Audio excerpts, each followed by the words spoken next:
Toughest exam है India का, UPSC, उसकी 2.5 लाख की फीस को हम 7,500 में कर दिए। और सेम बहुत बढ़िया, वेरी गुड। और इंडिया के सबसे बेस्ट टीचर के साथ जो भी हैं वो अपने सब्जेक्ट में उससे बेस्ट इंडिया में कोई नहीं। और इतना के बावजूद ऐसे हम लोग को लगता होगा 7,500 बहुत कम है। एक लड़की ने कहा कि सर शाम वाले बैच को ना मॉर्निंग में कर दीजिए। हम कहे बाबू तो इतना सबके इंडिविजुअल से तो बैच ट्रांसफर नहीं, तो क्या प्रॉब्लम है? उसने कहा ना शाम में हमको दूसरे के यहाँ बर्तन मांजने जाना होता है। तो हम लोग को लगता है कि जितना ये तकलीफ इससे कई गुना ज्यादा है। और कई बार तो ऐसा लगता है कि वो भी ना ले। एक लड़का बेचारा नदी से बालू निकालता था और वो बालू को भरता था, फिर नाव बालू को किनारे लेके बेचती थी और वो बालू भरता था, उससे मेरी फीस ले आया। हमारा हाथ कांप गया, हम कैसे फीस ले लेंगे यहाँ पर। बहुत बढ़िया। उसी दिन हमने ये प्रण लिया था कि भारत का कोई भी बच्चा उसके सफलता में पैसा उसकी बाधा नहीं बनेगी, चाहे उसको जितना भी पढ़ना रहे। यहाँ पर क्या बात। और अर्चना जी मैं इनके बारे में एक बात, खान सर आपके बारे में मैं एक बात कहना चाहता हूँ। इनका जो स्टार्टअप है ये बूटस्ट्रैप्ड है। अच्छा, मैं साधारण भाषा में बता देता हूँ, ये सेल्फ फंडेड है। इन्होंने अभी तक किसी और से पैसा नहीं लिया है। ये इन्वेस्टर के पैसे से नहीं, इन्होंने खुद इसको बिल्ड किया है। और बल्कि इतना स्ट्रॉन्ग स्टार्टअप है ये कि मैं कहूंगा कि अगर इन्वेस्टर्स को इन्वेस्ट करना हो तो मैं एंडोर्स करता हूँ ऐसे स्टार्टअप्स को। यही सब चीजों को देखते हुए कई लोगों ने धमकी भी दिया था वहां पर। अच्छा। और उसके बाद बम चला दिए और 7-8 बम चला दिए और कुछ ब्लास्ट हुआ। एक बेचारा नया लड़का आया था एडमिशन लेने के लिए, उसकी स्कूटी उड़ा दिया। वो आया था, कहा कि सर हम तो पढ़ने आए थे, हमारा स्कूटी उड़ गया। हमारी ऑफिस उड़ा दिए सब। एक तो पास में आके गिरा और नहीं फटा वो।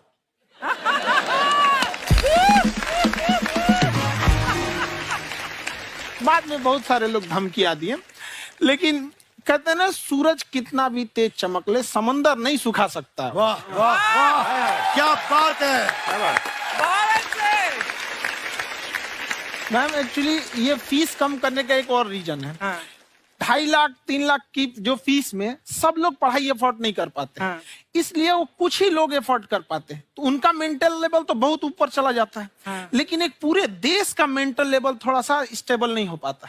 तो जब फीस कम रहेगी तो हर वो लड़का तैयारी करने के लिए आगे आएगा जिसका सपना है देश के लिए कुछ करने का। सीटें लिमिटेड हैं, उन्हें को मिलेगी, लेकिन जिन्हें नहीं मिलेगी उसे मिलेगा देश का एक जिम्मेदार नागरिक। तो इस देश को बताओ क्या बात। हम लोग विश्व गुरु कहे जाते थे, क्यों? क्योंकि दुनिया से लोग हमारे यहाँ पढ़ने आए थे। चाइना से ह्वेनसांग आया, फाहियान आया, आज कोई नहीं आता है। हम लोग का उद्देश्य एक समय आएगा जो फिर आएंगे यहाँ पढ़ने के लिए। क्या बात है।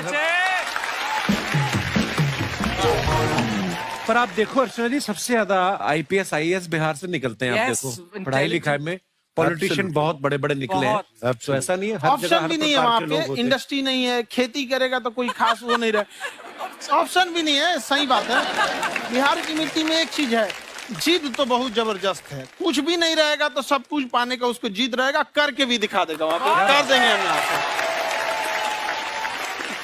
विवेक सर, आपके बारे में हमने सुना एक बार आप संन्यास लेने चले गए थे। कौन वापस लेके आया आपको? फिर कहाँ तक पहुंच गए थे आप? नहीं, मैं एमबीए की पढ़ाई के बाद मैं ये सोचा था कि अपना जीवन भगवान की सेवा में समर्पित कर दूं। अच्छा जी। बहुत साल मैं वृंदावन में रहा था और गुरुकुल में रहा था। अच्छा। और वहाँ सेवा करना, बहुत अच्छी शिक्षा मिली। मैं बोलता हूँ मेरी असली एमबीए वही थी, मोस्ट ब्यूटीफुल एसोसिएशन। वाह। और मैं वहाँ भगवत गीता पढ़ी, जहाँ मुझे गीता से लगाव हुआ। तो मेरे गुरुजी का आदेश था कि आप भगवत गीता को बिजनेस मैनेजमेंट के साथ जोड़ के देश दुनिया में बताओ। मेरे को लगा बड़ा मुश्किल काम है। मैंने बाद में देखा कि डॉक्टर स्टीफन कोवी, जिनकी किताब है 7 habits of highly effective people, आप सबने पढ़ी होगी, उन्होंने बोला मैंने 7 हैबिट भगवत गीता से लिए। और हमारे देश के लोग ऐसे हैं जो मेरी किताब पढ़ते हैं, जो कि 3.5 मिलियन कॉपीज बिक चुकी हैं, और भारत में भगवत गीता नहीं पढ़ते। तो मुझे लगा कि मैं गीता विद मैनेजमेंट के ऊपर आकर के बातचीत करूं। मुझे लगा बहुत कठिन होगा, पर मेरे गुरुजी का आदेश था कि कठिनाई आपको तभी तक दिखेगी जब कठिनाई को देखोगे। तो एक छोटा उन्होंने मुझे बताया, पूछा कि इस कमरे में लाल रंग कितनी जगह है, देखो आप भी एक बार जरा देख के बताओ।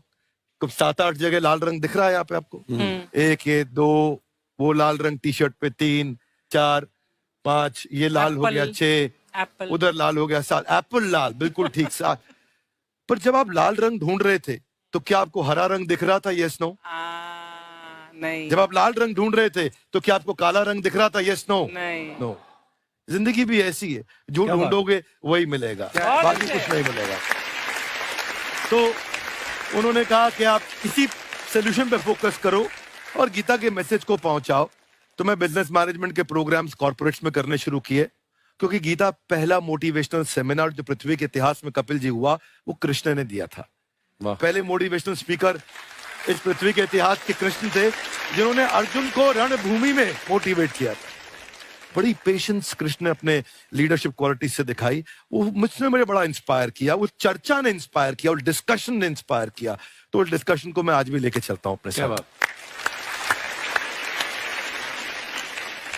कहाँ सर, हमने सुना है आप 5 स्टार में रुके थे कल और नीचे जाके वड़ा पाव खाने गए आप रेहड़ी पे। एक्चुअली क्या है ना कि वहां जो चीजें सीखने को मिलती है ना, खाली पेट और खाली जेब इंसान को जो सिखाते हैं वो किसी यूनिवर्सिटी कॉलेज में नहीं सिखाया जाता। और गरीबी बड़ा बेशरम चीज होती है। तो कहते हैं कि मौत भी तू जल्दी आया कर गरीब के घर में। कफन का पैसा भी खर्च होता है दवाइयां खरीदते खरीदते। हाय हाय हाय, क्या बात है। और खान सर की खासियत ये है कि जिसको तो पढ़ना है, जिसको एजुकेशन चाहिए, वो तो इनका वीडियो देखते हैं।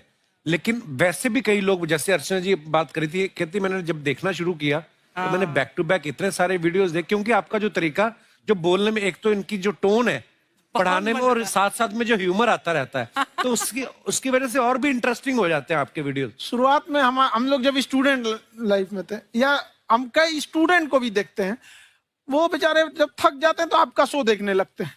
तो शुरू में हमको लगता था जब कि अरे यार हमारे पढ़ाई उसके लिए है, लेकिन पढ़ाई में थक जाता है, शो देख के नहीं थक जाता। तो हमने सोचा दोनों को मिक्स कर देते हैं।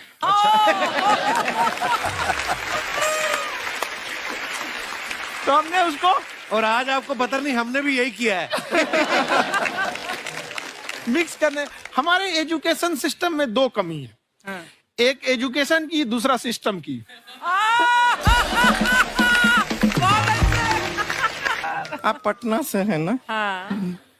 हमें भी पटना पसंद है। बस कोई पटाने वाला चाहिए।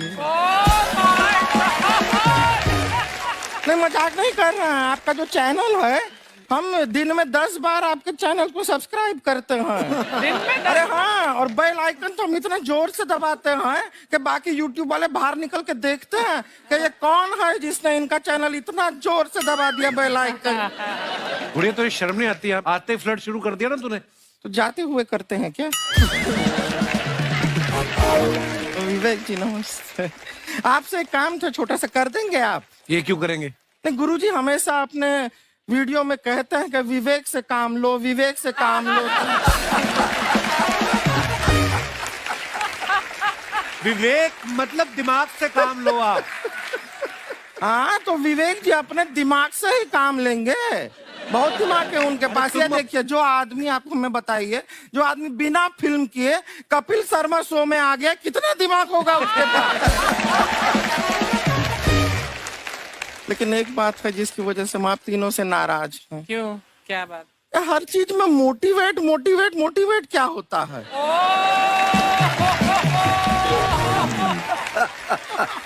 सच कह रहा है, जब भी ये शब्द सुनते हैं हमें लगता है कोई हमें चिढ़ा रहा है। मोटिवेट बदल दीजिए ना, खाली मोटिवेट बोलना ही क्यों जरूरी है? कुछ और कीजिए। रोटी वेट, छोटी वेट, पतली वेट, कुछ भी बोलिए, मोटिवेट हटाइए। तो गुड़िया, तू भी एक्सरसाइज किया कर ना, देख डॉक्टर साहब ने कितना वजन कम किया है, तू भी कर ले। ठीक है, फिर मोटिवेट से ही चला लेंगे। लेकिन मोटिवेशन कोई बुरा बात नहीं है। हमारे दादाजी भी वैसे बहुत मोटिवेट करते थे। हाँ, एक बार तो तालाब में डूब रहे थे हमारे दादाजी। हमारे पास रस्सी भी था, ट्यूब भी था, फिर भी हम अपने दादाजी को बचा नहीं पाए। क्यों? क्योंकि हमने उनकी ओर तिनका फेंका ना, वही कहते थे डूबते को तिनका का सहारा काफी। नहीं लगा सहारा, दादाजी बुड़बुड़ बुड़बुड़ बुड़बुड़। गुड़िया तू क्या करने आई इधर? अरे हाँ, हम क्या करने आए हैं एक पूछना था सर, खान सर। ये जो हमारा एक चाचा का लड़का है, उसको क्या है, थोड़ा पढ़ाई में प्रॉब्लम हो रहा है, तो 12वीं का पढ़ाई आप उसको अच्छी तरह करवा के 12वीं पास करवा देंगे आप? करवा देंगे, वेरी गुड, बात कर लेते हैं। हाँ राम सरोवर, देखो हमारा बात हो गया है, ये 10वीं जो तुमसे नहीं दिया जा रहा है वो नहीं देना है।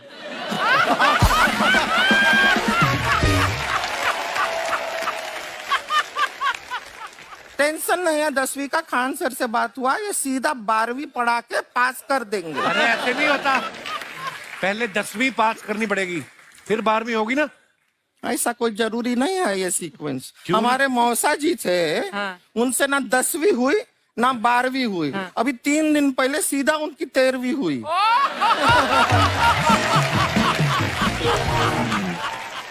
एक्चुअली क्या है, पढ़ाई लिखाई का हमको बहुत ज्यादा नॉलेज है नहीं, गांव में पढ़े हैं ना सर। स्कूल कहाँ होते थे अर्चना जी, गांव में स्कूल नहीं था, पेड़ के नीचे पढ़ते थे हम।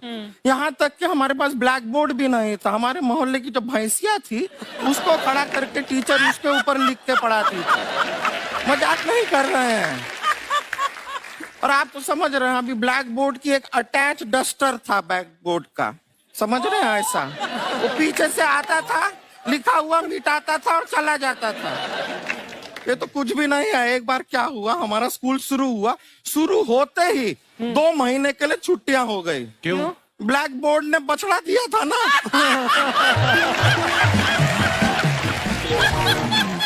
तो वैसे आप लोग ना इतने ज्ञानी हैं, सब कुछ जानते हैं, आपसे एक टेक्निकल सवाल पूछे। एक बार ना 4 दोस्त थे, 4 दोस्त, साम दाम दंड भेद। वो डिसाइड करते हैं कि चलो एक गेम खेलते हैं, तो टीम्स बनाते हैं। तो साम दाम ने एक टीम बनाया, इस पे भेद को बहुत गुस्सा आया, पता है क्यों? क्यों? क्योंकि भेद को दंड मिला ना।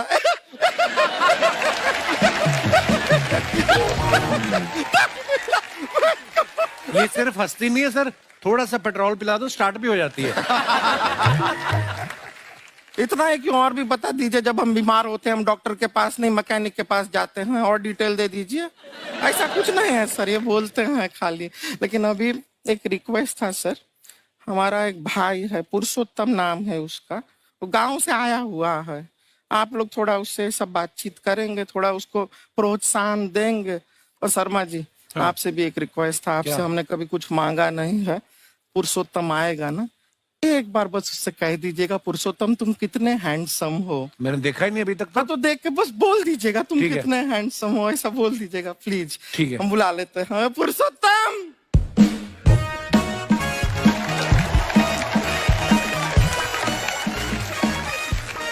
ये पुरुषोत्तम है। वाह, तेरा भाई बड़ा हैंडसम है। तो हमारे खानदान में सब हैंडसम है, ज्यादा चापलूसी करने का जरूरत नहीं है। देखा हमारा यहाँ पे कितना चलता है। 1 नंबर दीदी, 1 नंबर। सब लोग हैं, नमस्ते कर दो। ये बड़ा अच्छा लड़का है, गांव में ना भैंस चराता है, इसको थोड़ा मोटिवेट कीजिए ना। नहीं तो मतलब भैंस चराता है तो मोटिवेट करके क्या होगा, शेर चराएगा बाद में। अरे शेर चराएगा तो शेर इसको चर नहीं जाएगा। नहीं नहीं, ऐसे हम खाली कह रहे हैं, तुम्हारा चेहरा थोड़ा बकरी जैसा है ना, तो वैसे ये सब बड़े बड़े लोग हैं, इनको बताओ कहा क्या बनना चाहते हो जीवन में आगे? HR। HR? अरे वाह, देखे कोई बड़ा कंपनी में ह्यूमन रिसोर्स का काम करेगा ये। अरे HR मतलब दीदी ऋतिक रोशन, टिनी दिन दिन दिनी दिन दिन। ना जूता पहनने का काम किया करो, जूता खाने का नहीं। काम किया है, कुछ बड़ा किया है लाइफ में? किया है ना दीदी, एक बकरी के बच्चे को बड़ा किया है। तो क्या जिराफ बना दिया बकरी के बच्चे को? अरे कुछ अलग किया है। हाँ दीदी, अलग किया है। वही बकरी का बच्चा भैंस का दूध पीने जा रहा, तो हमने उसको अलग किया है। इससे नहीं होगा। मैं रहने दो, इधर आओ। ये देखो इतना बड़ा बड़ा लोग बैठा है, इनके सामने ऐसा बातें करोगे? इनसे मिलो, इनसे मिलो। विवेक जी तो कितना मार्केट के बारे में भी जानते हैं, मार्केट का कोई सवाल पूछो इनसे। सर परसों जो है मार्केट में हमारी साइकिल गायब हो गई, आपने देखा है क्या? हमारी साइकिल गायब हुई ना? हाँ। इसलिए दिमाग से पैदल हो तुम, पैदल समझते हो? हाँ। चल लोगे? 20 कदम चलोगे? हाँ। हाँ, घूमो जरा, अभी 20 कदम चल के दिखाओ। निकलो।